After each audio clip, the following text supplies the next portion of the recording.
Dicoba kembali apakah sudah bisa? Sudah, Pak. Makasih. Baik.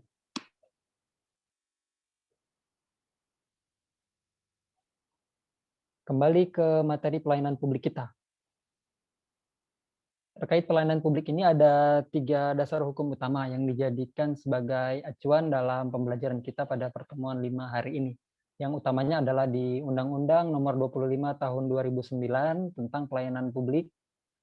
Kemudian ada PP Nomor 96 Tahun 2012 tentang pelaksanaan Undang-Undang Nomor 25 Tahun 2009, ini turunan dari UU 25 tadi.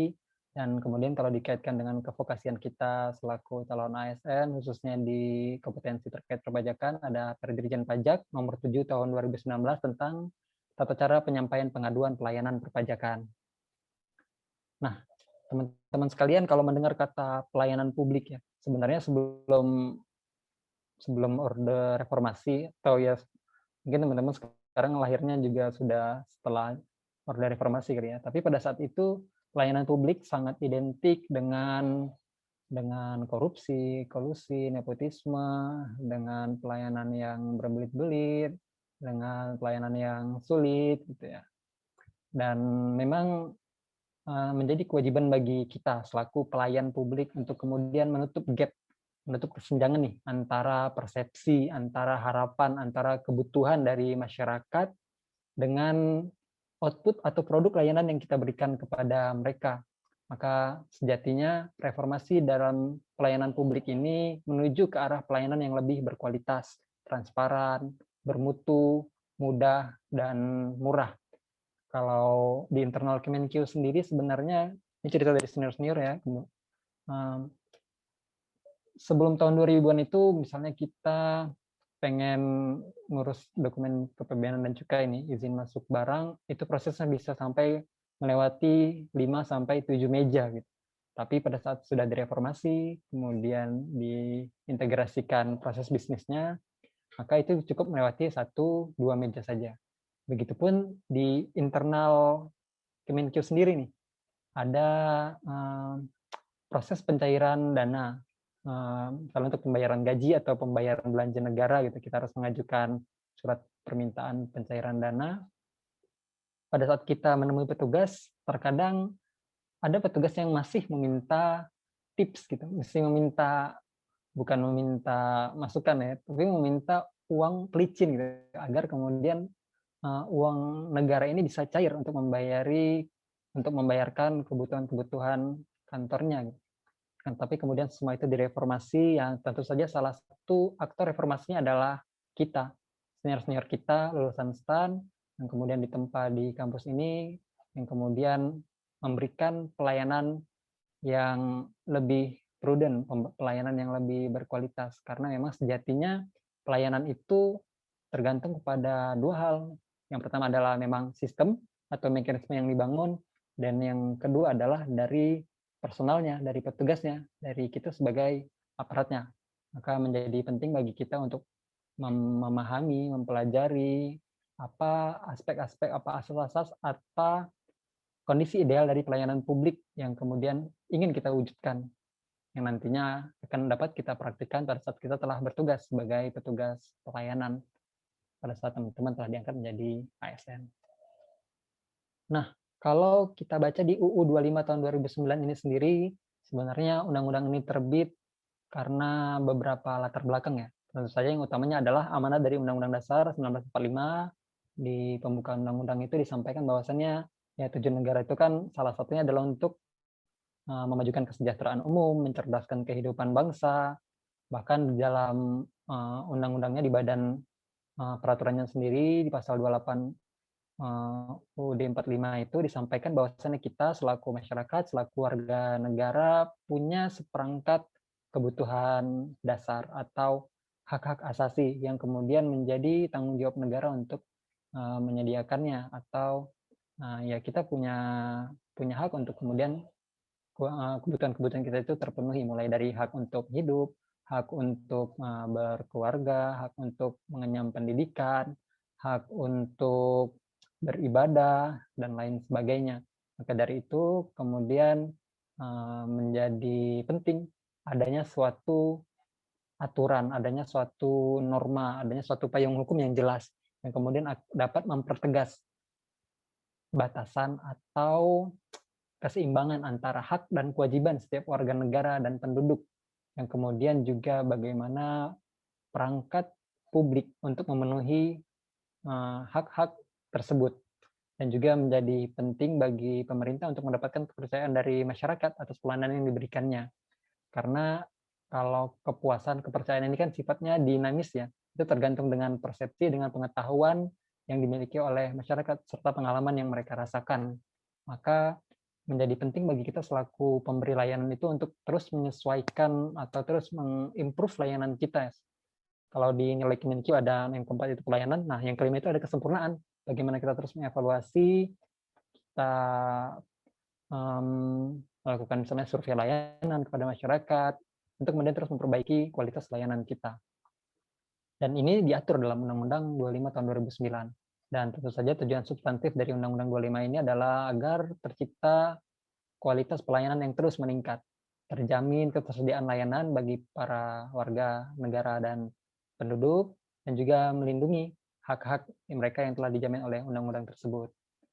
Nah, berdasarkan Undang-Undang 25 2009 ini disampaikan bahwasannya pengertian dari pelayanan publik itu adalah kegiatan. Bisa satu kegiatan atau serangkaian dari kegiatan dalam rangka pemenuhan kebutuhan pelayanan. Nah, jadi tadi kan ada kebutuhan atau ada hak-hak yang wajib dipenuhi oleh penyelenggara layanan, yang sebenarnya hal ini sudah diatur nih, sesuai dengan peraturan perundang-undangan bagi setiap warga negara dan penduduk. Yang kemudian kalau dikelompokkan ke dalam kelompok besar, layanan ini dapat berupa barang, jasa, ataupun pelayanan administratif yang kemudian disediakan oleh kita selaku penyelenggara pelayanan publik. Ini adalah 3 pihak yang terkait dengan pelayanan publik. Ada penyelenggara. Penyelenggara itu ya kita sebagai institusi pemerintah ya. Misalnya ya Kemenkyu, ada DJP, itu adalah contoh dari penyelenggara pelayanan publik. Bisa juga korporasi, misalnya BUMN, juga bisa berupa lembaga independen, misalnya Komisi Perlindungan Anak, KPU, lembaga-lembaga yang secara organik dia tidak menempel pada struktur tertentu dalam organisasi. Namun mereka memang dibentuk berdasarkan undang-undang untuk memberikan suatu pelayanan khusus kepada masyarakat. Kemudian juga ada pihak yang memberikan layanan secara langsung. Kalau tadi itu penyelenggara itu adalah organisasinya ya, misalnya DJP gitu kan ya, atau organisasi yang lebih kecil lagi itu adalah KPP. Nah, di sini ada pelaksananya itu adalah petugasnya, orangnya, bisa itu pejabatnya, bisa juga pegawai, atau ya petugas yang mungkin bukan pegawai yang secara langsung memberikan layanan, tapi merupakan orang yang secara tidak langsung terkait dalam proses penyediaan layanan tersebut. Maka pihak-pihak tersebut disebut sebagai pelaksana dari layanannya. Kalau penyelenggara tadi lebih ke organisasi, kalau pelaksana lebih kepada personalnya gitu ya. Kemudian ada pihak yang menerima layanan, dalam hal ini masyarakat. Masyarakat mencakup warga negara maupun penduduk, entah itu dia memang warga negara maupun warga asing yang kebetulan sedang berada di Indonesia, maka mereka termasuk kategori masyarakat. Baik mereka nantinya akan bertindak selaku personal, orang perseorangan, maupun atas nama kelompok, atau malah sebagai badan hukum, sebagai organisasi juga gitu. Maka mereka semua termasuk kategori masyarakat yang menerima manfaat pelayanan publik dari penyelenggara pelayanan. Ini tadi ruang lingkupnya ada barang, ada jasa, ada administrasi, pelayanan administratif. Nah, kalau kita lihat dalam sebuah diagram, sebuah bagan alur, di sebelah kiri itu ada pihak yang memberikan layanannya, atau yang disebut dengan penyelenggara tadi, organisasinya. Gitu. Ada juga yang di tengah itu adalah pelaksananya, petugasnya. Nah, petugas ini kemudian dia akan memberikan 3 jenis nih, 3 bentuk layanan, bisa berupa barang, jasa, maupun pelayanan administratif yang di sebelah kanan diterima oleh masyarakat. Nah, sekarang coba teman-teman ingat-ingat nih, dari semua layanan yang telah teman-teman rasakan atau mungkin teman-teman ketahui, kira-kira apa contoh pelayanan publik berupa barang? Nah, ada yang bisa ngasih contoh nggak nih?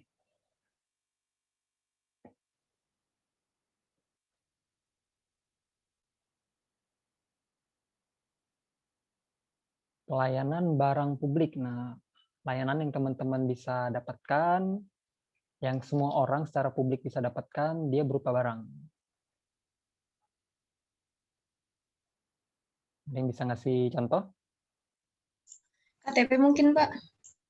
KTP. Ini dari, maaf, Salsa, Komang, siapa ya? Salsa, Pak. Salsa Granis, ya? Pak. Salsa Grandis, KTP. Nah, coba yang lain, ada contoh nggak terkait dengan pelayanan barang publik?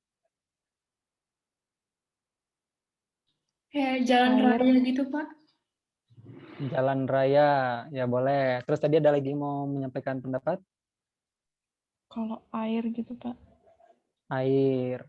Ya, benar ya yang teman-teman sampaikan. Seperti contohnya yang benar-benar fisik, barang, seperti jalan raya. Jalan yang memang kemudian kita lalui setiap harinya gitu kan ya. Atau bisa jadi air, PDAM menyediakan air minum bagi masyarakat di suatu daerah, atau PLN menyediakan listrik, walaupun mungkin ya kita nggak bisa ngelihat langsung gitu ya, tapi itu adalah bentuk barang yang kemudian kita nikmati, yang kemudian setiap orang berhak untuk mendapatkan layanan publik tersebut. Nah, kalau tadi KTP, kira-kira termasuk barang atau bentuk lain kira-kira? Sependapat mungkin tadi dengan Mbak Salsa termasuk pelayanan barang, atau ada yang tidak sependapat nih? Oh bukan Pak, itu termasuk jasa Mungkin itu. pelayanan administratif, Pak. Administratif, Pak. Ini siapa Mas? Kalau KTP. Yoga, Pak. Mas Yoga. Alasannya kenapa Mas Yoga? Kenapa administratif?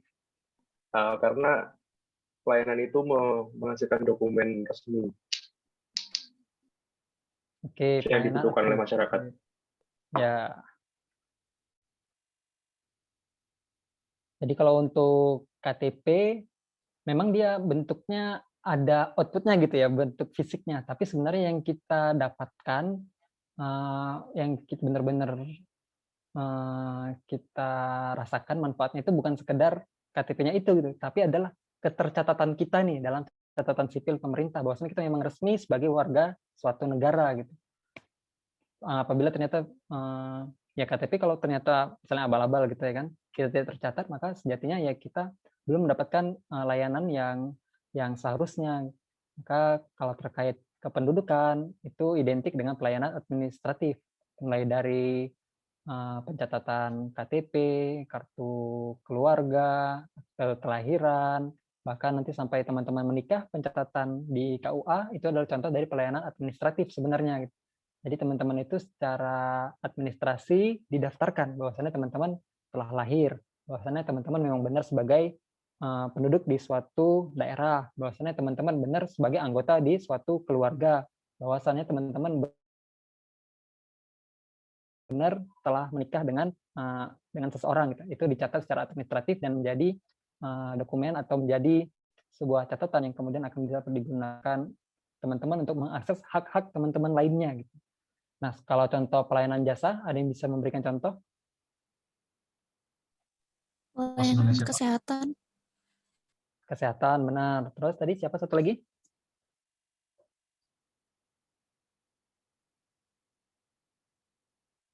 Kalau pendidikan? Bisa, Pak.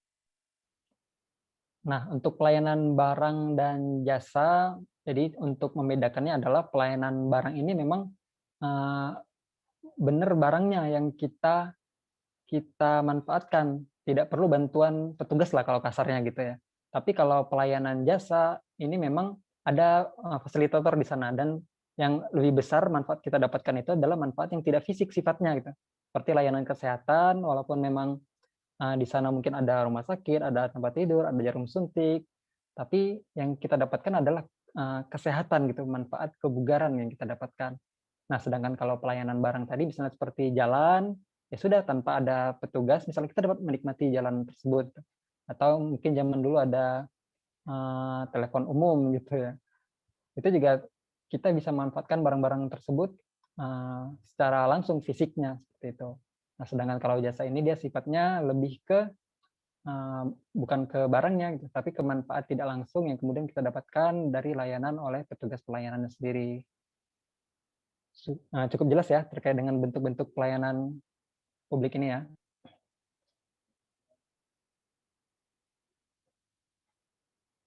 Nah, berikutnya di dalam Undang-Undang 25 tahun 2009 ini diatur nih tadi yang saya sampaikan asas-asas pelayanan publik.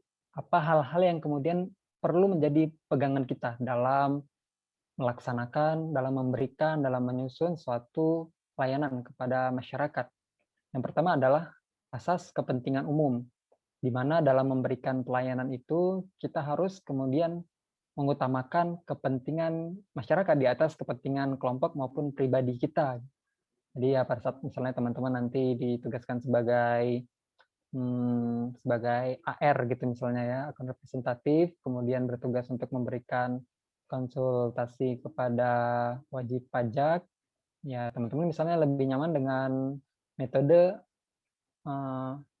metode online misalnya gitu ya, dengan metode online atau ya telepon aja, nggak usah ketemu langsung. Tapi pada saat ternyata atasan atau organisasi menilai bahwasannya untuk suatu WP tertentu, mereka sudah sangat-sangat butuh pendampingan secara langsung karena memang kompetensi yang ada di sana tidak begitu mencukupi, hingga teman-teman ditugaskan untuk datang langsung ke kantornya, memberikan konsultansi, maka ya teman-teman harus kemudian menyingkirkan itu tadi, rasa-rasa atau kepentingan pribadi nyamannya seperti apa, itu menjadi nomor 2, tapi kepentingan umum yang akan kita utamakan dalam pemberian pelayanan publik kita.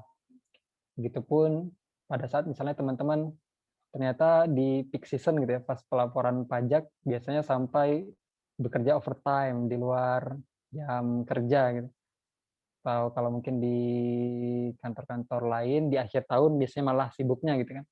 Tapi karena itu semua dalam kerangka kepentingan umum, pemberian layanan publik kita kepada masyarakat, maka tentu saja dengan didukung aturan dan pemenuhan hak yang sesuai, kita harus kemudian mengedepankan kepentingan umum dalam pemberian pelayanan publik kita kepada masyarakat. Berikutnya ada asas kepastian hukum, di mana segala syarat, kemudian prosesnya, kemudian kalau ada mungkin biayanya, tarifnya, sampai nanti jangka waktu dan outputnya dokumennya seperti apa, itu memang diatur secara jelas di dalam peraturan perundang-undangan.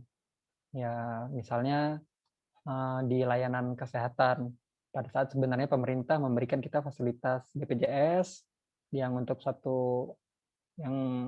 untuk jenis-jenis penyakit tertentu itu ternyata tidak dapat di cover oleh BPJS. Nah, pada saat kita datang ke suatu rumah sakit dan mereka menyatakan bahwasannya, wah, ini kalau cuma mau tambal gigi misalnya, atau kalau cuma pasang behel nggak bisa pakai BPJS misalnya gitu ya kan. Nah, hal tersebut juga harus didukung oleh suatu kepastian hukum. Memang ada dasarnya bahwasannya jasa-jasa tersebut memang tidak tercakup oleh jasa yang kemudian ditanggung oleh pemerintah melalui BPJS. Kemudian ada asas kesamaan hak. Ini merupakan asas utama ya, bahwasannya memang kita sebagai warga negara dijamin haknya memiliki hak-hak dasar yang tadi telah saya sampaikan berdasarkan Undang-Undang 45, itu di pasal 28 kalau tidak salah disampaikan seperangkat hak-hak yang kemudian menjadi kewajiban pemerintah di sisi lain untuk menyediakan untuk memenuhi hak kita tersebut. Akan tetapi nih, di poin 4, untuk mendapatkan hak tersebut, kita juga harus menjaga keseimbangan antara hak dan kewajiban. Nah, di penutup pasal 28 UU 45 tersebut disampaikan bahwasannya dalam memperoleh hak-hak dasar kita tadi, kita wajib menghormati hak-hak orang lain juga. Nah, itu adalah bingkai dasarnya. Nah, kalau dalam konteks pelayanan publik, untuk memperoleh suatu hak layanan biasanya ada prosedur gitu ya, ada persyaratan yang wajib kita penuhi. Maka di satu sisi kita juga bisa nuntut untuk diberikan suatu layanan, tapi di sisi lain kita juga harus memenuhi persyaratan, kewajiban-kewajiban agar layanan tersebut dapat diberikan oleh para penyelenggara atau pelaksana layanan. Misalnya kalau mau buat NPWP gitu ya, syaratnya misalnya harus mengisi formulir pendaftaran, membawa KTP misalnya gitu ya. Maka apabila kita tidak kemudian memenuhi kewajiban kita sesuai dengan yang disyaratkan, menjadi hal yang wajar apabila kemudian penyelenggara tidak dapat memenuhi hak kita gitu. Jadi memang harus imbang antara hak dan kewajiban kita. Atau pada saat tadi ya, misalnya contohnya di layanan kesehatan atau mungkin layanan pendidikan yang dilakukan oleh sekolah swasta gitu. Di sana ada kewajiban untuk tarif untuk membayar sejumlah uang tertentu, maka kita harus imbang juga gitu antara hak yang kemudian akan diberikan kepada masyarakat dengan kewajiban yang kemudian harus dipenuhi oleh masyarakat. Berikutnya ada asas keprofesionalan. Nah, ini lebih kepada pelaksana layanannya. Kalau penyelenggara itu organisasi, kalau pelaksana ini lebih ke personalnya. Sebisa mungkin orang-orang yang bertugas memberikan suatu layanan publik adalah orang-orang yang memiliki kemampuan, memiliki kompetensi, pengetahuan yang mencukupi, yang mendukung mereka dalam melaksanakan suatu layanan tertentu. Karena tentunya akan menjadi lucu ya, misalnya seorang yang tidak memiliki pengetahuan atau kompetensi khusus kemudian ditugaskan sebagai operator klip misalnya gitu kan. Pada saat ada WP yang nelpon, yang nanya-nanya, ya dia tentu saja tidak memiliki pengetahuan yang cukup, tidak cukup profesional untuk kemudian memberi layanan informasi terkait perpajakan kepada para wajib pajak. Maka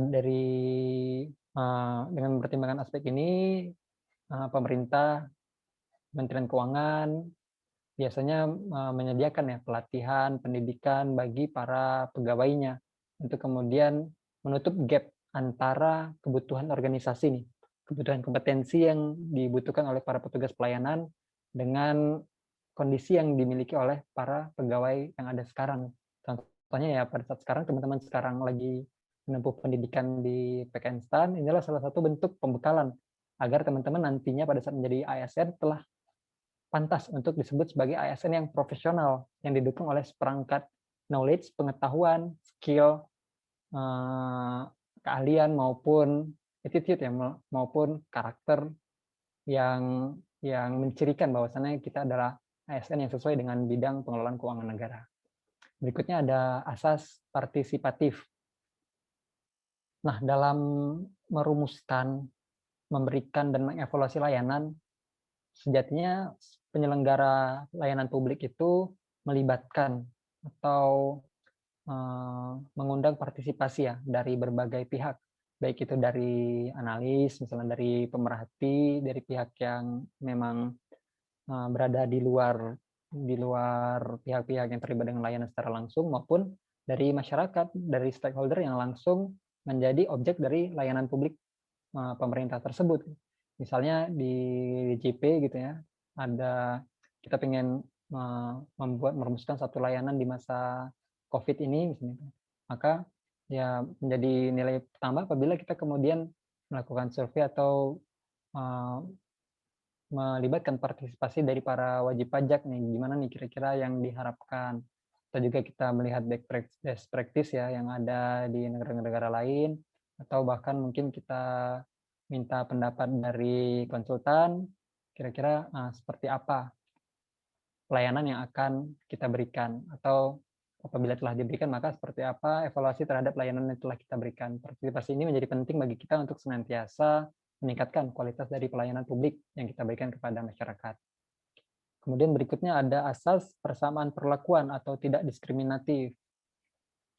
Ini agak mirip sebenarnya dengan kesamaan hak, gitu kan ya. Kalau kesamaan hak berarti kan semuanya ya dapat perlakuan yang sama, gitu kan ya. Tapi persamaan perlakuan ini sebenarnya lebih teknis sifatnya. Kalau kesamaan hak itu adalah prinsip atau asas dasarnya, di mana semua orang itu ya punya hak untuk mengakses suatu layanan publik. Tapi kalau persamaan perlakuan ini terkait dengan proses pemberian layanannya gitu misalnya. Jadi misalnya kalau kita ngurus KTP gitu ya, ya semua warga negara ya berhak untuk mendapat layanan pencatatan sipil dengan nanti outputnya adalah diterbitkan kartu keluarga atau KTP gitu. Nah, persamaan perlakuannya adalah pada saat ya kita sama-sama datang gitu ya, misalnya Mas Malik datang duluan, kemudian Mbak Natasha datang di belakangnya Mas Malik, maka tentu saja perlakuannya harus sama nih. Tentu saja yang akan dilayani adalah orang yang datang duluan. Jangan sampai pada saat satu orang mendapat perlakuan yang sesuai dengan prosedur, tapi ada orang lain yang kemudian diistimewakan atau ya tidak sesuai dengan prosedur tadi, diskriminatif. Itu terkait dengan persamaan perlakuan tadi, harus proporsional juga sesuai dengan prosedur yang ada. Kemudian ada asas keterbukaan, di mana segala hal terkait dengan layanan kita, mulai tadi itu siapa saja yang bisa mengaksesnya, kemudian apa saja persyaratannya, berapa lama jangka waktunya, berapa biayanya, itu disampaikan secara terbuka, secara secara luas lah kepada masyarakat. Jangan sampai pada saat kita udah mendapatkan layanan gitu kan, ternyata di akhir baru kita dapat info bahwasannya kita harus bayar gitu. Wah, baru tahu di belakang gitu kan. Maka sejatinya pelayanan publik kita harus memang menyampaikan informasi secara terbuka, secara jelas bahwasannya ini loh requirement-nya gitu. Ini proses yang akan dilalui, ini jangka waktunya, hingga ya kita akan bisa sama-sama untuk mengontrol pelaksanaan dari pelayanan publik tersebut. Kemudian ada asas akuntabilitas. Asas ini terkait dengan pelayanan yang telah diberikan, di mana para pelaksana atau penyelenggara layanan harus dapat mempertanggungjawabkan, harus dapat membuktikan bahwasanya pelayanan tersebut memang telah benar diberikan sesuai dengan prosedur yang ada. Gitu. Biasanya asas ini akan digunakan sebagai bentuk pertanggungjawaban atau pengawasan dan pelaporan ya kepada pihak-pihak terkait, misalnya kepada atasan pelaksana atau kepada auditor di kementerian misalnya, atau lebih jauh lagi kepada ombudsman sebagai badan khusus yang dibentuk untuk menjamin ketersediaan atau keberlangsungan pelayanan publik.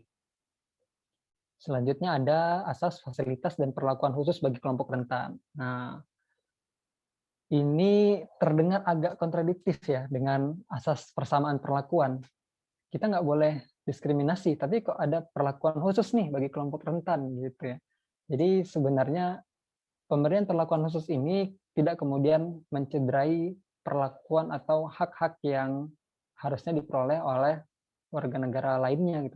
Akan tetapi perlakuan khusus ini memang diberikan kepada pihak-pihak tertentu yang memang secara kapasitas mereka memang dari awal itu sudah berbeda gitu dengan kita yang normal, misalnya para saudara-saudari kita yang difabel misalnya gitu ya, yang ada cacat fisik, tentu saja akan membutuhkan waktu yang berbeda nih. Misalnya kita lagi ngantri di suatu ruangan, kalau kita sama-sama duduk di belakang gitu ya, waktu untuk bisa mencapai atau usaha yang dibutuhkan untuk bisa mencapai meja layanan itu kan berbeda tentunya untuk orang yang normal dengan orang yang misalnya kakinya cuma satu gitu. Maka pemberian perlakuan khusus bagi kelompok rentan misalnya yang sudah difabel itu diberikan kursi tunggu di depan, itu merupakan hal-hal yang tidak termasuk diskriminasi sebenarnya, karena tetap menjamin proporsi perlakuan maupun pemenuhan hak yang sama bagi setiap warga negara. Itu contohnya di angkutan umum gitu ya, di kereta biasanya disediakan satu area khusus kursi untuk kelompok prioritas untuk lansia maupun ibu hamil, karena tentu ya akan beda effort yang mereka rasakan apabila mereka sama-sama berdiri dengan kita yang masih segar nih, yang anak muda, laki-laki masih muda kan. Tentu saja mereka butuh perlindungan hukum diatur dalam undang-undang ini untuk diberikan fasilitas yang memang khusus diperuntukkan bagi kelompok-kelompok rentan tersebut. Berikutnya ada asas ketepatan waktu. Nah, dalam standar layanan, dalam informasi yang kita sampaikan secara terbuka tadi, seyogianya ada informasi tentang berapa jangka waktu yang dibutuhkan. Mulai dari seseorang itu mengajukan layanan sampai akhirnya layanan tersebut diberikan kepada para pemohon, kepada para masyarakat.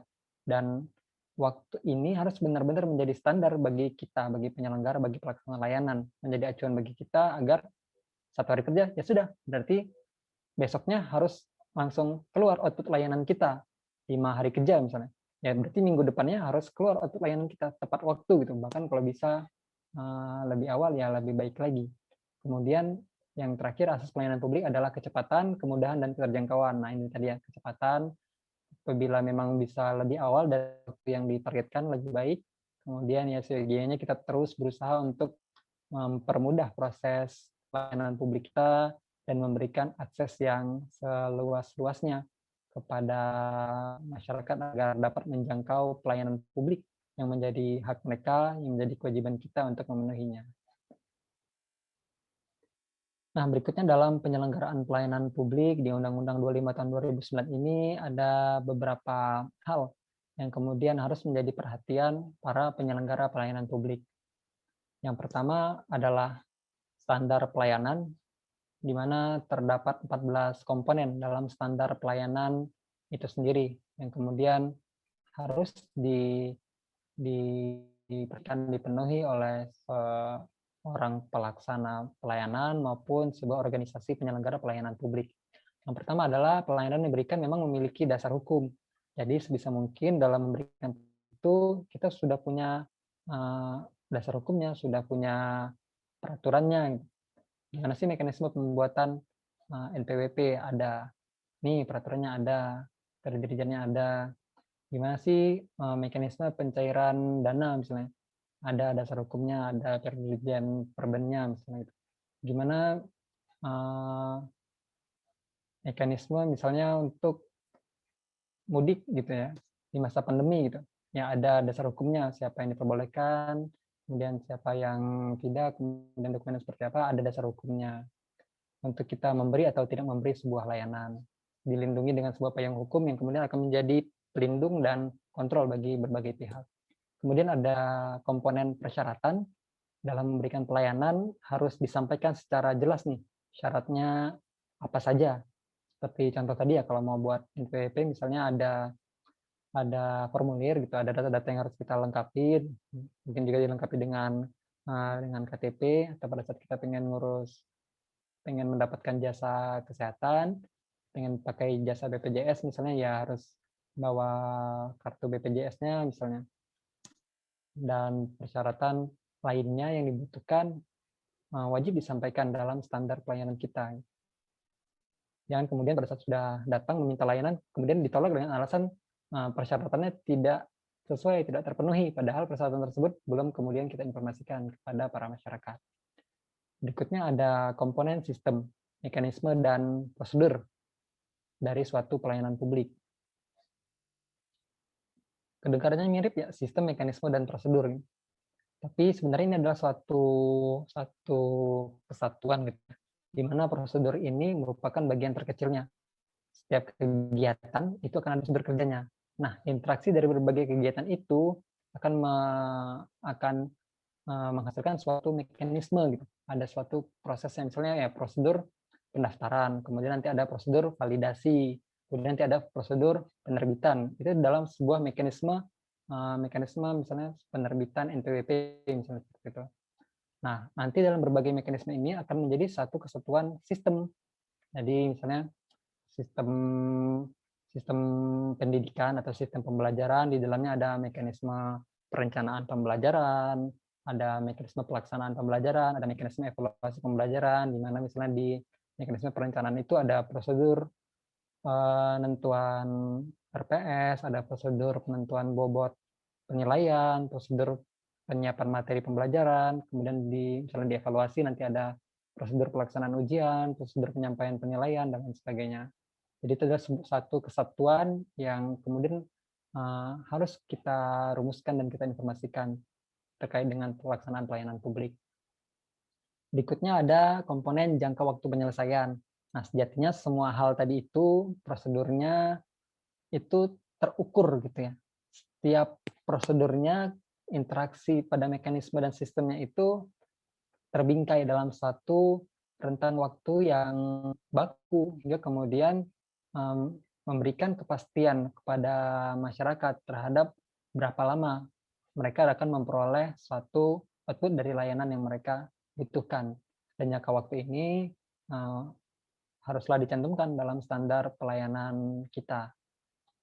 Kemudian ada biaya tarif, dalam hal ada biayanya, sampai berapa jumlahnya, berapa besarnya, kalau tidak ada mungkin disampaikan tidak dipungut biaya. Dan tentu saja dalam hal ini biaya dan tarif tadi itu, kalaupun ada memang harus berdasarkan dasar hukum ya, berdasarkan aturan memang ada aturan yang kemudian mendasari penarikan pungutan atau biaya terhadap pemberian layanan publik kita kepada masyarakat. Seperti tadi yang contohnya untuk layanan kesehatan, kan tidak semua ya. Misalnya untuk BPJS rawat inap, yang gratis itu di kelas tertentu, tapi dengan layanan yang lebih gitu ya, dengan naik kelas, ruangan yang lebih nyaman, yang di atas standar, maka ada aturan ini, ada tarifnya, sudah ditentukan berapa biayanya untuk kelas sekian, berapa untuk kelas sekian, berapa, itu sudah ditetapkan. Kemudian yang berikutnya ada produk pelayanan. Nah, produk pelayanan ini adalah output ya, yang kemudian akan diterima oleh masyarakat. Ini disampaikan juga, misalnya tadi kan kita pengen mendaftarkan diri sebagai penduduk atau sebagai warga negara gitu.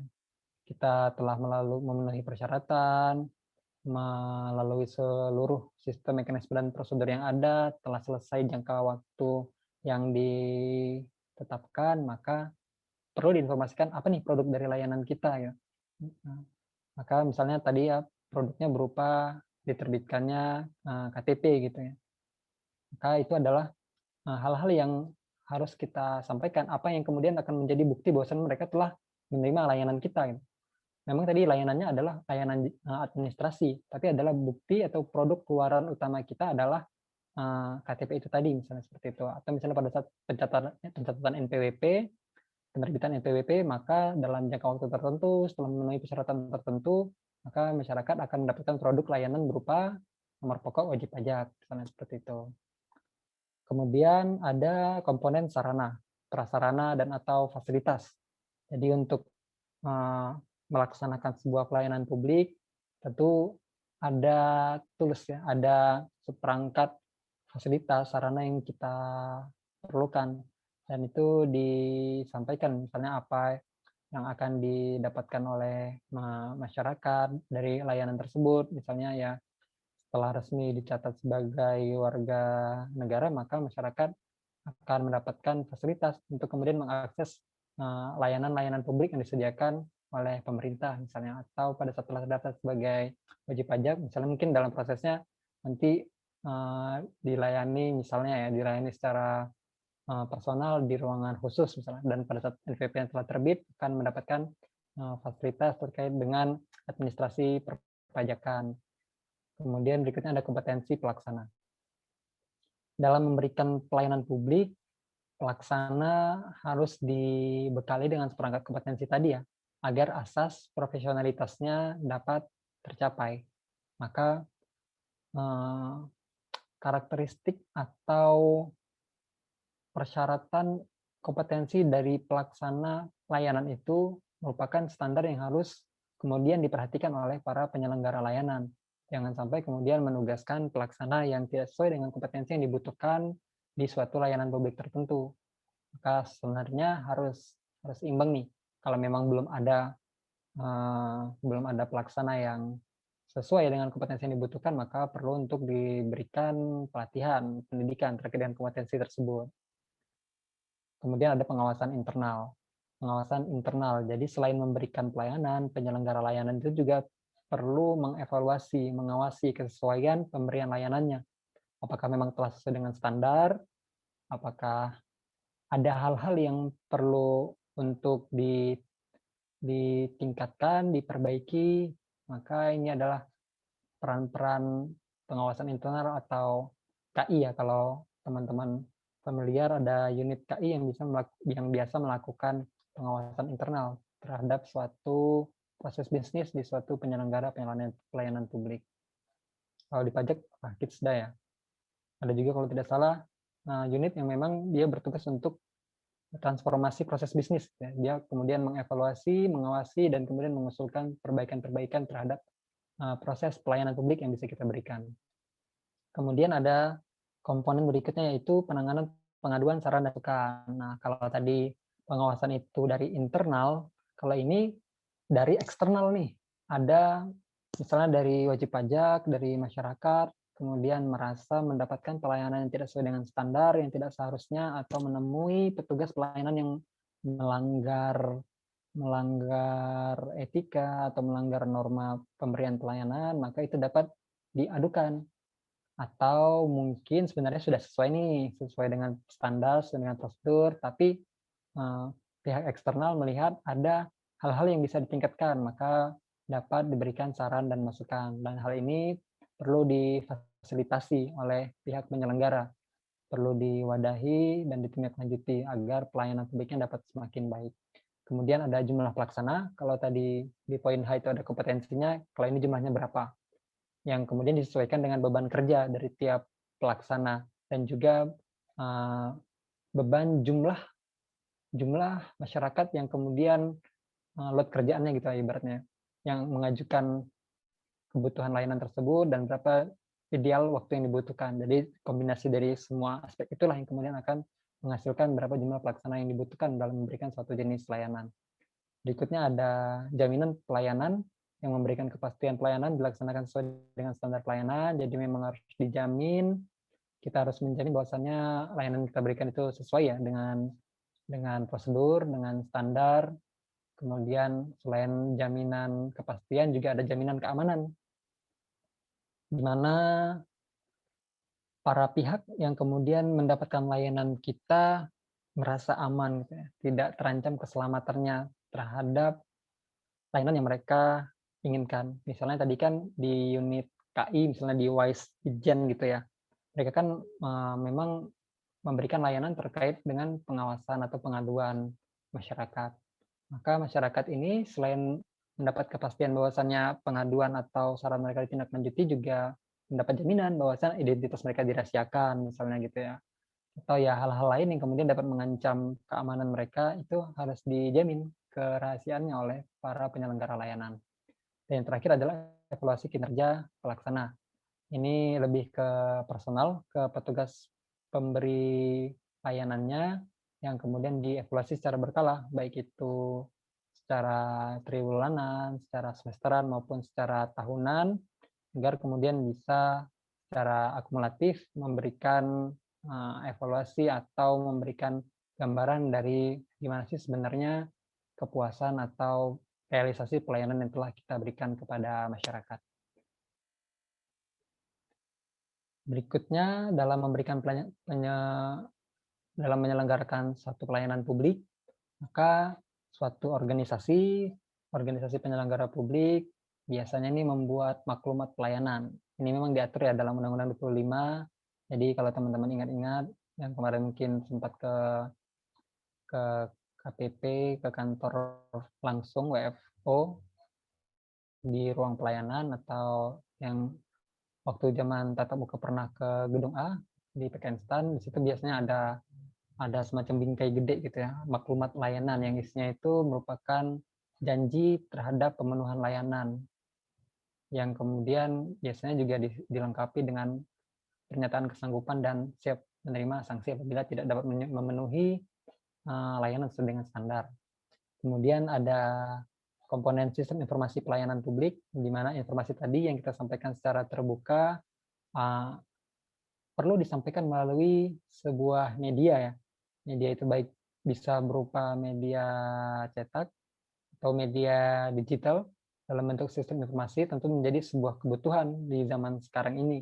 Apalagi pada saat kita sudah memiliki keterbatasan untuk kemudian bisa berinteraksi langsung, maka dukungan dari sistem informasi menjadi sebuah kebutuhan, menjadi sebuah keharusan dalam pemberian pelayanan publik. Dan nah ini adalah contoh dari bentuk-bentuk maklumat layanan ya.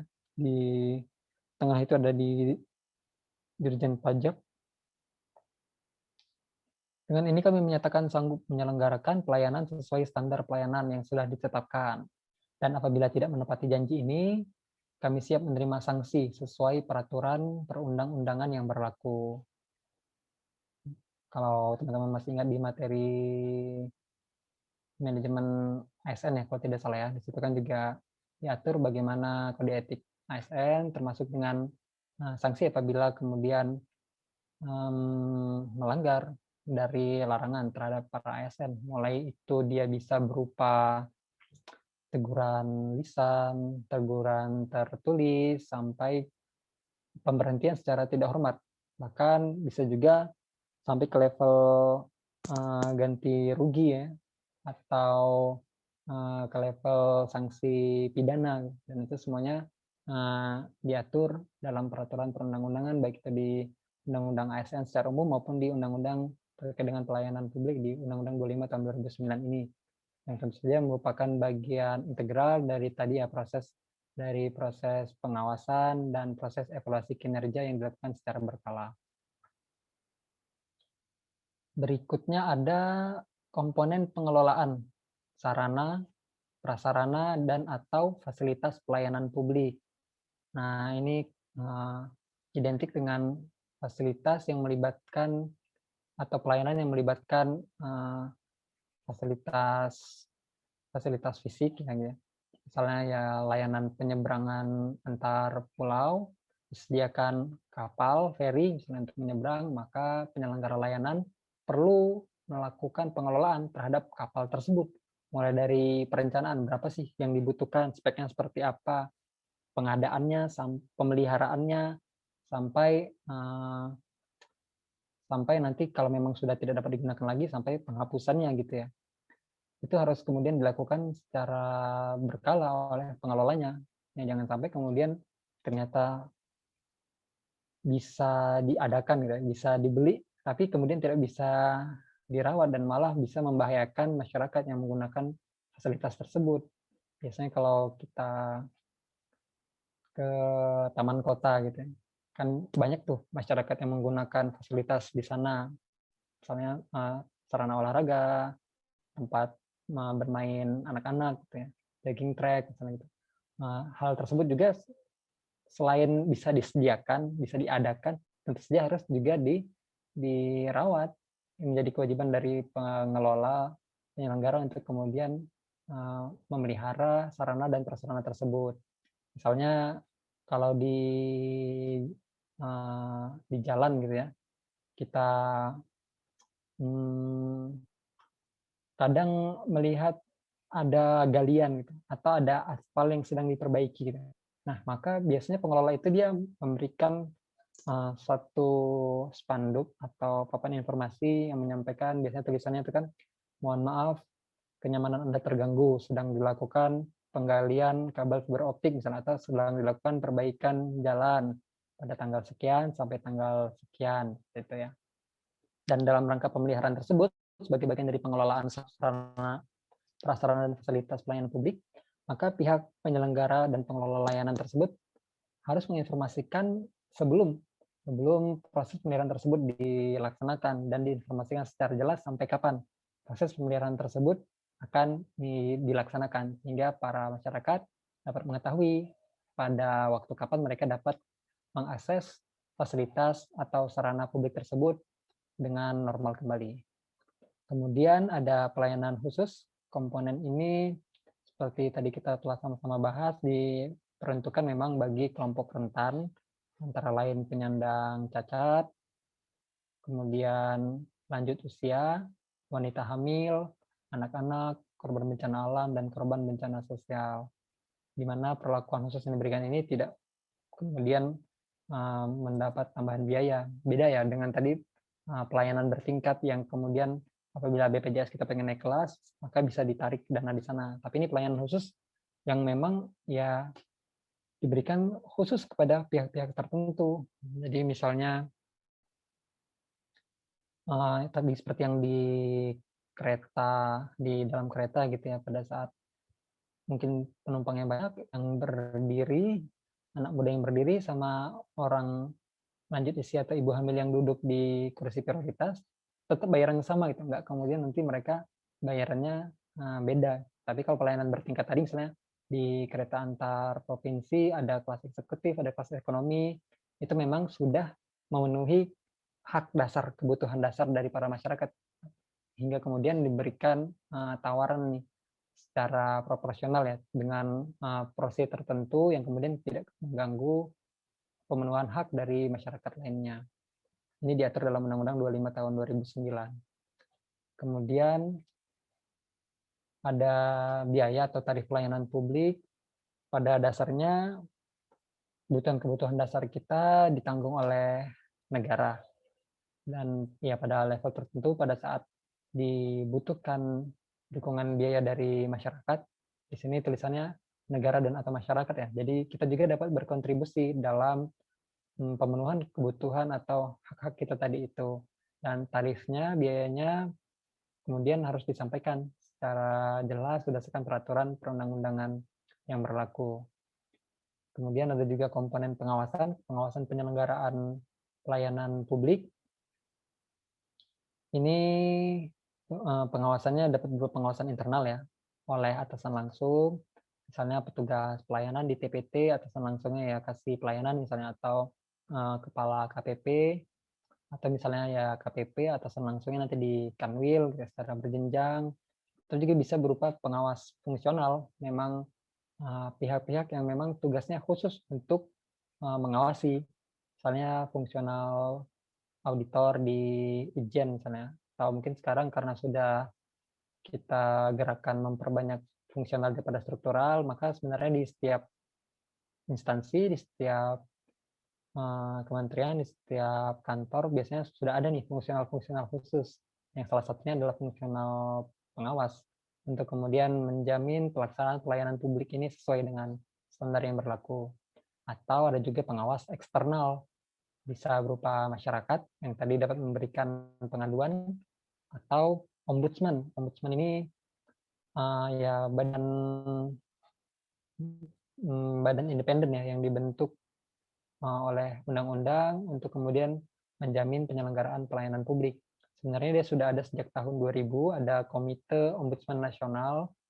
Pada zaman itu merespon reformasi, namun kemudian ada rekomendasi nih dari MPR bahwasannya ya perlu kemudian dilindungi dengan perangkat aturan tambahan, yang akhirnya ya pada tahun 2009 diterbitkan Undang-Undang Nomor 25 terkait dengan penyelenggaraan publik, yang salah satunya mengatur tentang ombudsman juga.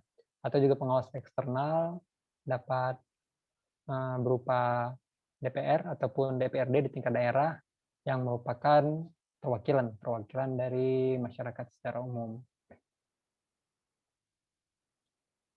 Nah, berikutnya adalah perilaku pelaksana dalam pelayanan. Nah, pelaksana itu lebih personal kepada kita nih, di petugas orang per orangnya.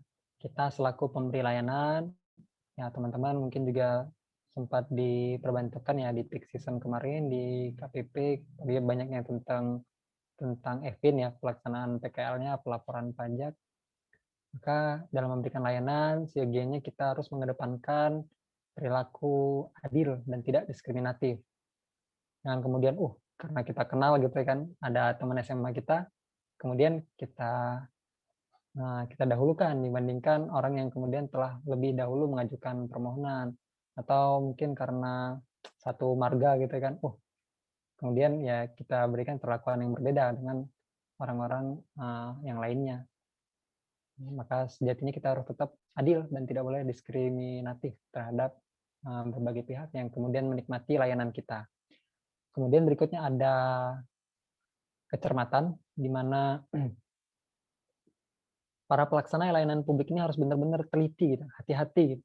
Apalagi mereka yang terlibat langsung dengan sesuatu yang sifatnya material, gitu. Misalnya petugas pemeriksa pajak gitu kan, dia memeriksa berapa pajak terutang yang seharusnya dimiliki oleh suatu WP, atau petugas pencairan dana di KPPN. Maka sangat penting kecermatan, ketelitian di sana. Karena mau tidak mau, kewajiban pelaksanaan pelayanan publik itu dapat secara tidak langsung juga akan melekat dalam kewajiban pribadi kita gitu. Ya, misalnya ya teman-teman ternyata ya melakukan suatu hal yang tidak teliti atau ada oknum-oknum misalnya yang kemudian karena dalam diamanahi sebuah barang publik sama mobil dinas gitu kan. Kemudian ternyata tidak cermat dalam memanfaatkannya, dapat berefek kepada tuntutan ganti rugi misalnya seperti itu. Yang kemudian itu saja tidak diinginkan selaku pelaksana pelayanan publik. Kemudian juga ada perilaku santun dan ramah. Kita kedepankan aspek bersahabat lah kepada para masyarakat. Ya, ini juga perlu jam terbang ya, perlu benar-benar pelatihan dan praktik yang cukup karena memang standarnya bisa beragam untuk latar belakang masyarakat yang berbeda atau untuk kondisi yang berbeda gitu. Maka memang kita perlu pelatihan, perlu praktik yang banyak agar kemudian kita dapat menjadi pelaksana yang berkarakter santun dan ramah ini. Kemudian dalam memberikan sebuah keputusan, maka seorang pelaksana pelayanan publik itu harus memberikan keputusan yang tegas, yang andal, gitu, yang memang sesuai dengan peraturan yang berlaku, gitu, yang kemudian tidak PHP atau tidak ghosting gitu ya, tahu nggak jelas kan, udah diajukan semua persyaratannya, tahu nggak jadi-jadi nih, udah sampai waktu yang ditetapkan, atau ngilang gitu kan. Nah, maka menjadi penting bagi seorang pelaksana untuk memahami semua prosedur yang ada hingga pada saat dia harus memberikan sebuah keputusan dapat diberikan keputusan yang tegas dan andal. Kemudian juga pelaksana itu dituntut untuk profesional. Nah, ini juga terkait ya dengan tadi ya, bagaimana kita diwajibkan untuk memiliki kompetensi baik itu berupa pengetahuan, baik berupa skill, keahlian, maupun berupa karakter yang sejalan dengan kebutuhan suatu pelayanan publik. Keprofesionalan ini tentu saja selain disediakan atau didukung dengan program pengembangan dari organisasi, dari penyelenggara pelayanan, tentu tidak salah apabila kita secara personal, secara pribadi, mulai sejak dini, kemudian memupuk kompetensi yang kemudian akan bermanfaat dalam hal pemberian pelayanan publik kita ke depannya selaku ASN. Berikutnya adalah perilaku untuk tidak mempersulit. Jadi sebisa mungkin kita berikan pelayanan yang mudah kepada masyarakat, apalagi di masa pandemi gini ya, misalnya tadi ada pendaftaran NPWP atau pelaporan pajak, dirumuskan suatu prosedur yang memang tidak mengharuskan mereka untuk datang ke kantor, memanfaatkan portal misalnya. Yang itu merupakan salah satu wujud dari perilaku pelaksana pelayanan yang baik. Berikutnya adalah patuh pada perintah atasan yang sah dan wajar.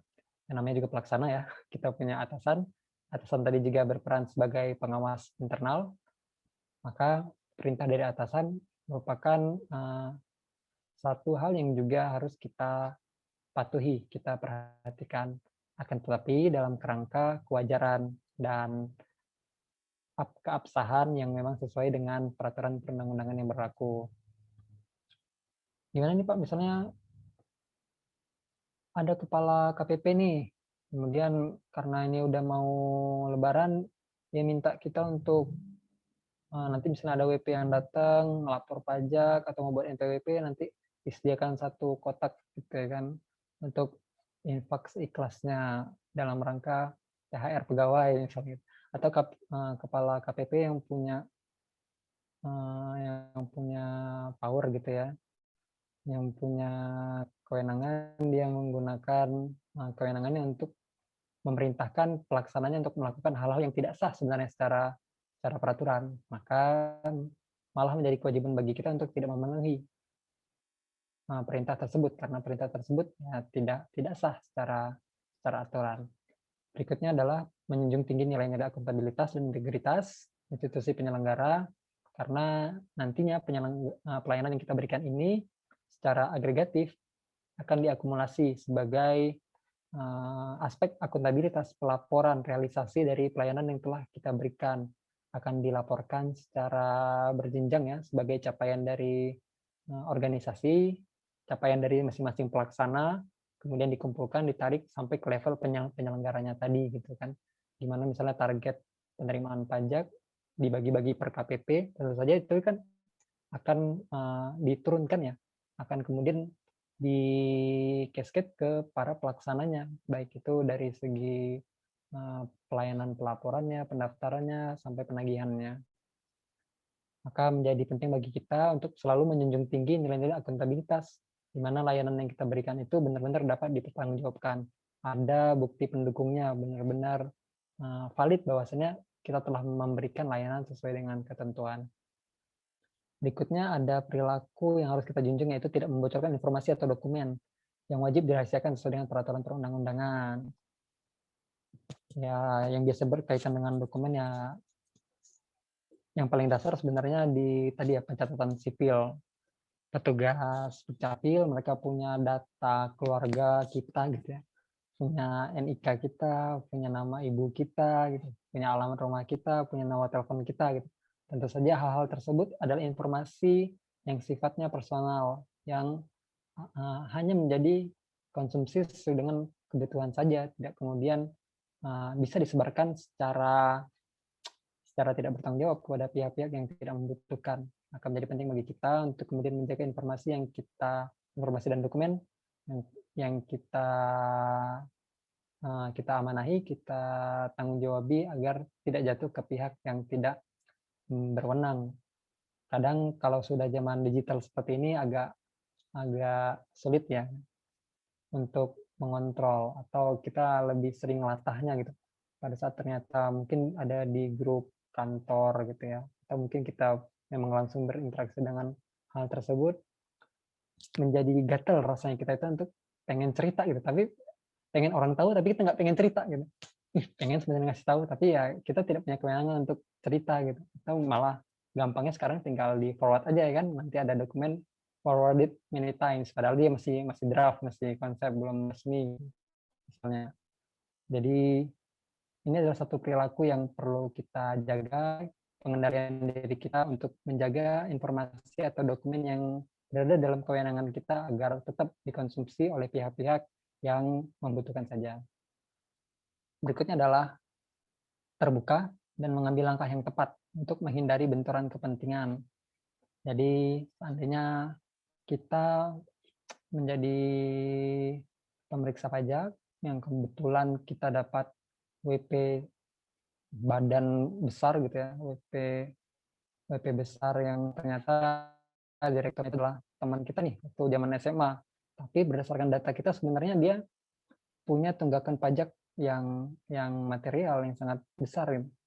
Maka dalam mengambil tindakan ya kita harus mendahulukan kepentingan organisasi, tidak boleh kemudian kita benturkan. Aduh, nanti saya jadi putus nih silaturahmi sama teman saya misalnya gitu ya. Kita takut ada hal-hal personal kita yang tercederai karena pelaksanaan tugas kita sebagai pelayanan publik tadi, atau pada saat misalnya kita sebagai jurusita nih kan sudah ditugaskan bersama dengan penagih untuk ke rumah seorang WP gitu ya, kita untuk menagih dan menyita aset mereka, tapi ternyata di lapangan kita menemukan hal-hal yang fakta-fakta baru gitu yang kemudian menjadi pertimbangan kita dalam memberikan keputusan. Dalam hal ini kita juga harus mengambil keputusan itu secara terbuka dan berdasarkan aturan yang berlaku gitu ya. Jadi kita sampaikan dasarnya itu apa kepada mereka, misalnya berdasarkan pasal ini, berdasarkan fakta ini ya kita sampaikan tindakan yang harusnya dilakukan adalah seperti ini. Kita sampaikan secara jelas biar mereka tidak merasa bahwasannya itu adalah semata-mata karena kewenangan kita. Tapi memang itu adalah kewajiban kita yang dilindungi oleh peraturan perundang-undangan. Berikutnya, kita harus berperilaku untuk tidak menyalahgunakan sarana dan prasarana serta fasilitas pelayanan publik. Apa ya? Misalnya ya kita di kantor nanti teman-teman misalnya ditempatkan di suatu daerah yang memang benar-benar belum pernah dikunjungi sebelumnya, kemudian dikasih fasilitas, ya udah nih pakai aja motor kantor misalnya gitu, sekalian dirawat, sekalian nanti ditugaskan untuk misalnya sebagai petugas keuangan untuk mengantarkan SPT ke mengantarkan SPT, ya benar, mengantarkan SPT ke KPP atau mengantarkan SP2D ke KPPN, bisa dalam satu GKN yang sama gitu. Ya, teman-teman jangan kemudian mampir ke mall pakai motor dinas misalnya, manfaatkan sarana prasarana atau waktu dalam lingkup pelayanan publik kita untuk kepentingan pribadi kita. Ya, gunakanlah plat merah tersebut ya dalam bingkai pelaksanaan kewajiban kita memberikan pelayanan publik atau memenuhi kewajiban kita sebagai seorang aparatur publik. Berikutnya adalah tidak memberikan informasi yang salah atau menyesatkan dalam menanggapi permintaan informasi serta proaktif dalam memenuhi kepentingan masyarakat. Nah, inilah menjadi pentingnya teman-teman kemudian dibekali dengan seperangkat pengetahuan terkait keuangan negara secara umum maupun terkait perpajakan secara khusus. Di senior teman-teman itu kalau tidak salah di angkatan lulusan tahun 2018 ya, itu banyak banget tuh yang ditempatkan di klip gitu ya. Banyak banget yang di KPP pun ya mereka ditugaskan sebagai semacam petugas informasinya gitu. Bahkan nanti pada tingkatan tertentu teman-teman akan diangkat sebagai fungsional yang tentunya akan menjadi sumber-sumber informasi yang dibutuhkan oleh wajib pajak, menjadi seorang AR misalnya, penyuluh gitu kan ya.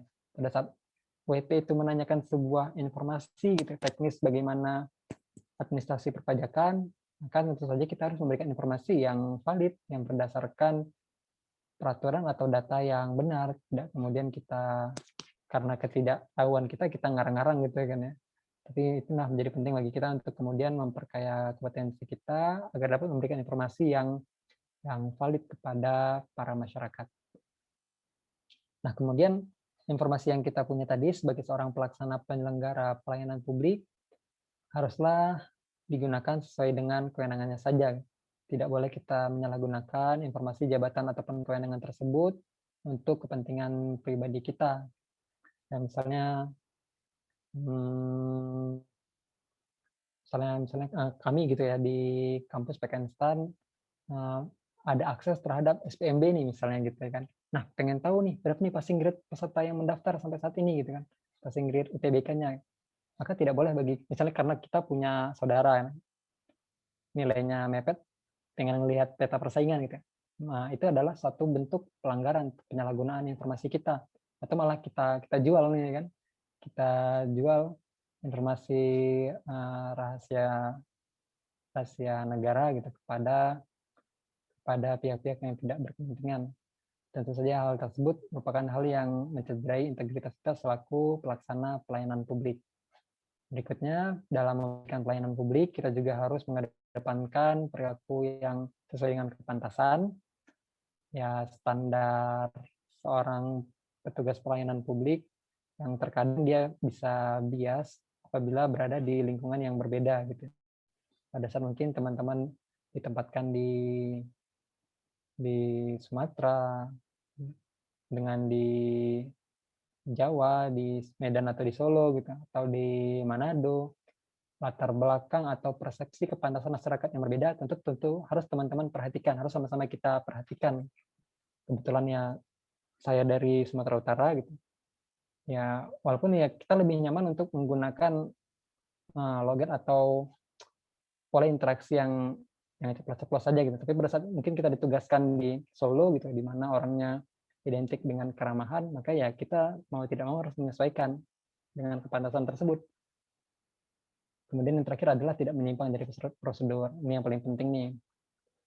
Karena tadi ya, dibentuknya Undang-Undang 25 tahun 2009 ini adalah untuk menjamin pelaksanaan pelayanan publik dan melindungi para masyarakat maupun penyelenggara publiknya sendiri.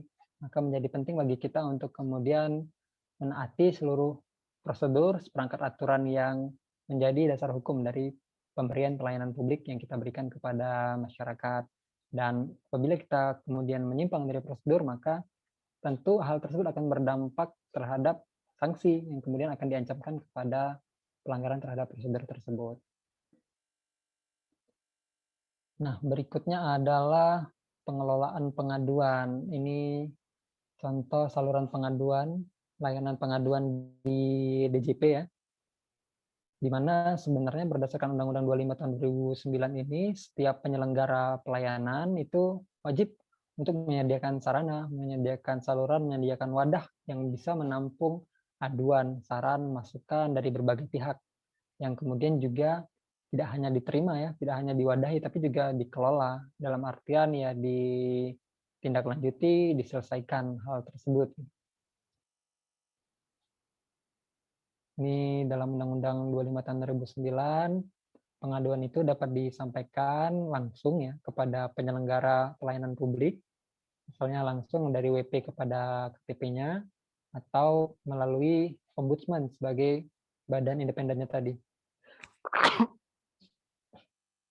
Ini adalah bagian alur proses penyelesaian laporan atau pengaduan. Inputnya bisa dua, dari laporan masyarakat maupun inisiatif dari Ombudsman. Yang kedua-duanya akan diregistrasi sebagai satu pengaduan. Yang biasanya kan banyak nih, jadi ya perlu kita daftarkan, kita register, kita bikin identitas. Dan kemudian misalnya semacam tiket gitu ya, tiket pengaduan yang akan kita jadikan kode unik untuk menindaklanjuti pengaduan tersebut. Nah, dalam hal ini pengaduan yang disampaikan harus terlebih dahulu kita seleksi laporannya, apakah sudah memenuhi syarat atau belum. Nah, dalam Undang-Undang 25 ini disampaikan bahwasannya setiap warga atau penduduk masyarakat yang menerima layanan publik itu dapat mengajukan aduan terhadap layanan yang mereka terima paling lambat 30 hari kerja dari mereka menerima layanan. Jadi pada saat misalnya mereka udah dapat NPWP di tanggal 31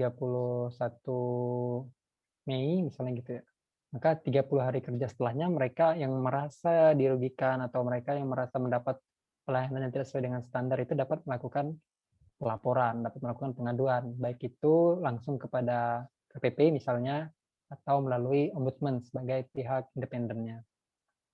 Nah, dalam hal ini misalnya kepada Ombudsman nih, mereka harus kemudian menelaah apakah laporan atau aduan yang disampaikan itu telah memenuhi syarat-syarat. Dalam hal ini disampaikan syaratnya adalah menyampaikan identitas dari pelapor, kemudian menyampaikan hal atau jenis layanan yang dinilai tidak sesuai dengan prosedur. Layanan apa, misalnya layanan terkait tadi di penerbitan NPWP, kemudian dideskripsikan tuh apa yang menurut mereka tidak sesuai. Misalnya ternyata penerbitan NPWP-nya di luar jangka waktu, melebihi batas waktu, kemudian dipungut biaya misalnya gitu ya. Itu disampaikan dalam laporannya, dan kalau ada juga disampaikan kerugian, baik itu kerugian material maupun imaterial yang dirasakan oleh pihak pelapornya tadi itu. Apabila hal tersebut sudah diterima oleh para penyelenggara layanan atau Ombudsman, maka dalam 14 hari kerja mereka wajib menanggapi, menyatakan bahwasanya laporan ini lengkap atau tidak lengkap. Apabila laporannya dinyatakan tidak lengkap, misalnya karena ternyata ini ngelaporin KPP, ngelaporin petugas pelayanan, tapi nggak jelas apa yang dilaporkan, gitu. Layanan apa yang kemudian dinilai tidak sesuai gitu. Maka pada saat 14 hari kemudian dinyatakan tidak lengkap laporannya, maka para pelapor tadi itu dapat kemudian kembali melengkapi laporan mereka dalam rentang waktu 30 hari kerja setelah laporan dinyatakan tidak lengkap. Nah, dalam hal laporan kemudian dinyatakan lengkap, maka pihak penyelenggara maupun Ombudsman harus menyelesaikan laporan itu sesegera mungkin, paling lambat 60 hari kerja, melalui beberapa proses. Nah, bisa kita lihat di sini ada klarifikasi tertulis ya. Klarifikasi tertulis, misalnya dari melaporkan KPP kepada Kanwil misalnya gitu kan. Pak Kanwil bersurat ber-ND kepada Pak Kakap untuk meminta penjelasan melalui nota dinas misalnya seperti itu terhadap laporan yang disampaikan. Atau bisa juga kalau dirasa perlu melakukan observasi langsung, investigasi lapangan kepada objek yang dilaporkan, datang langsung nih ke kantor, ke KPP-nya, ke TPT-nya gitu ya. Atau kalau dirasa perlu juga dapat melakukan pemanggilan, memanggil kakapnya, memanggil kasih pelayanannya, memanggil pelaksananya untuk kemudian dimintai keterangan terkait dengan laporan yang diberikan. Karena kan memang bisa jadi laporan itu benar adanya dan tidak menutup kemungkinan laporan tersebut ya tidak benar, hanya persepsi atau malah mungkin ya tujuannya hanya untuk menjatuhkan pihak-pihak terkait saja gitu. Maka perlu dilakukan prosedur untuk meminta penjelasan tadi, baik itu melalui prosedur tertulis, melalui observasi maupun pemanggilan ya, penjelasan lisan dari berbagai pihak tadi. Yang 3 proses ini akan memberikan satu output berupa rekomendasi atau saran perbaikan. Nah, apabila ternyata dinilai tidak cukup, 3 proses pemeriksaan ini dapat dilakukan mediasi atau konsiliasi. Dalam hal ini ombudsman ya, ombudsman bisa selaku pihak yang berada di luar skema layanan atau berada di tengah-tengah ya, bisa memoderasi memediasi antara pelapor dan terlapor. Ya didudukkan bareng-bareng gitu ya. Kemudian ya difasilitasi oleh ombudsman tadi agar mereka dapat kemudian menyepakati penyelesaian dari masalah mereka. Dalam hal ini ya ombudsman kalau mediasi mereka cuma sebagai mediator saja, cuma memfasilitasi pertemuan itu saja gitu. Tapi kalau ternyata belum dicapai kesepakatan dapat memasuki tahap konsiliasi. Konsiliasi ini adalah di mana peran ombudsman itu dia dapat memberikan rekomendasi, memberikan intervensi atau memberikan usulan terhadap kesepakatan yang akan diambil. Jadi dia nggak cuma memfasilitasi, juga dia memberikan masukan, dapat memberikan rekomendasi saran terhadap kesepakatan atau penyelesaian permasalahan tersebut. Atau kalau memang tidak bisa juga dapat dilakukan adjudikasi khusus di mana ombudsman dapat melakukan atau mengambil keputusan berdasarkan data dan fakta yang ada. Atau kalau ternyata memang dia sudah jelas-jelas ya penyelenggaraan penyalahgunaan atau penyelewengan atau sebuah fraud, kecurangan yang material itu ditemui oleh ombudsman, kemudian mereka berinisiatif melakukan pengaduan, mereka perlu melakukan systemic review. Jadi penelaahan secara mendalam, secara sistematis, untuk kemudian menghasilkan rekomendasi saran, di mana keseluruhan output ini, baik dari rekomendasi, saran, kesepakatan maupun putusan, harus dimonitoring pelaksanaannya. Jadi nggak sekedar hanya diselesaikan, dihasilkan keputusannya, tapi juga harus benar-benar dipastikan rekomendasi, saran, atau kesepakatannya tersebut benar-benar dilaksanakan oleh para penyelenggara atau pihak-pihak yang terkait tadi. Dan dari hasil monitoring itu akan dinyatakan bahwasannya terhadap permasalahan, terhadap laporan tadi dinyatakan selesai, dan dapat juga dipublikasikan secara luas kepada publik melalui media atau dilaporkan juga kepada Presiden dan DPR. Maaf Pak. Ini untuk, silakan. Ya, sudah jam 11:10. Kita sampai jam berapa ya? 11:10 Pak. Astagfirullahaladzim. Iya ya, maaf. Iya Pak. Oh iya deh, udah SKS ya. Oh, mohon maaf teman-teman, izin saya percepat sedikit ya. Ini tentang mekanisme pengaduan pelayanan di DJP, teman-teman nanti bisa baca di Per 7 tahun 2019 ya. Isinya sebenarnya lebih kurang kerangkanya sama dengan ini, cuma dia lebih teknis ke saluran-saluran yang dapat diakses oleh para wajib pajak untuk memberikan laporannya terhadap penyelenggara ataupun atasan dari penyelenggara tadi. Kemudian juga mungkin teman-teman nanti bisa sambil dibaca SOP layanan unggulan ya dari DJP, ada 4 poin kalau tidak salah itu. Dan juga kalau saya intip di soal UTS yang tahun lalu, UTS tahun 2020 itu, dia ada satu kasus yang seperti saya sampaikan di awal tadi, ada teman-teman untuk diminta menganalisis suatu proses bisnis, bagaimana prosedur pelaksanaannya, bagaimana realisasinya, dan bagaimana perbandingan kesesuaian antara hal-hal tersebut tadi dengan asas-asas pelayanan publik yang tadi telah kita pelajari. Mungkin demikian yang bisa saya sampaikan, barangkali teman-teman ada yang ingin ditanyakan. Cukup ya? Baik, terima kasih teman-teman sekalian, mohon maaf waktunya berlebih, saya akhiri billahi taufiq wal hidayah. Wassalamualaikum warahmatullahi wabarakatuh. Waalaikumsalam warahmatullahi wabarakatuh. Terima kasih Pak. Terima kasih Pak. Terima kasih Pak.